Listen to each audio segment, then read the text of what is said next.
Catherine Norris Trent joins us from Libreville, just outside the presidential palace. Catherine, the president has just been sworn in. What more can you tell us? Hi there, Annette. Yes, there were euphoric scenes here outside the presidential palace in Libreville as this inauguration took place. Brice Oligui Nguema, the general who had been head of the presidential guard in Gabon, sworn in as transition president just a short time ago.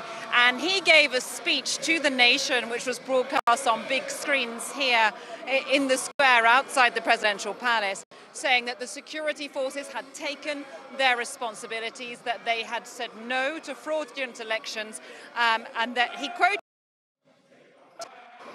late Archbishop in South Africa, saying that if you remain neutral faced with injustice, well, you are on the side of the aggressor, and that he and the armed forces in Gabon had chosen, in his words, to be on the side of the people. Now, in terms of the transition, which he is supposed to be presiding over, he has been sworn in as transition president. He said that he would be forming a government in the coming days composed of, quote, experienced people. We didn't get much more detail than that. Not how long this transition will last, and that will worry some people here in Gabon. Some of the public we've been speaking to, not outside the palace today, people are very gleeful here and are saying that they see this not as a coup d'etat but as a liberation. But other people elsewhere in the capital that we've been speaking to say that they are watching and waiting to see just how long it will take the military leaders to hand over power back to civilian rule. And the political opposition here in Gabon, who says that they won the recent elections, well, they were calling for them to be declared the winners of the election. It doesn't seem like that is the transition plan of the new transition authorities. So they perhaps will be disappointed at that and waiting for more detail. But at any rate, being sworn in today, Brice Oligui Nguema said that not a drop of blood had been spilled in Gabon in their seizing of power, and said that they would work to restore the institutions of Gabon and restore fairness to the people.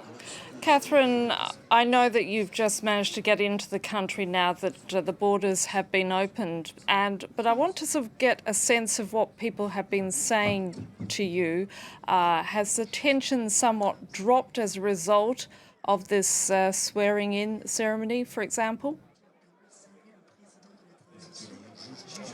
There'd been fewer people on the streets of Gabon yesterday when we arrived in the country following the reopening of the borders and flights began landing once again in Libreville. We were told the streets were notably quieter.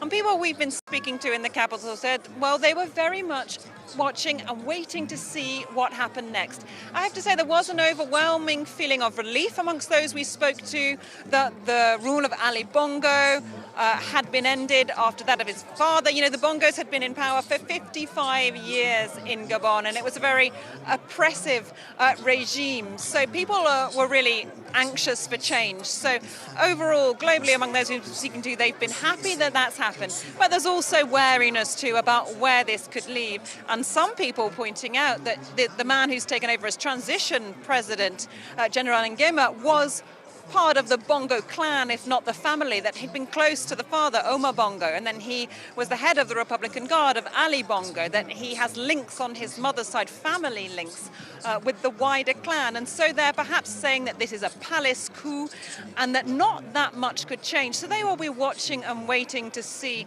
what this change entails in the coming days and whether it is the change that they were hoping for.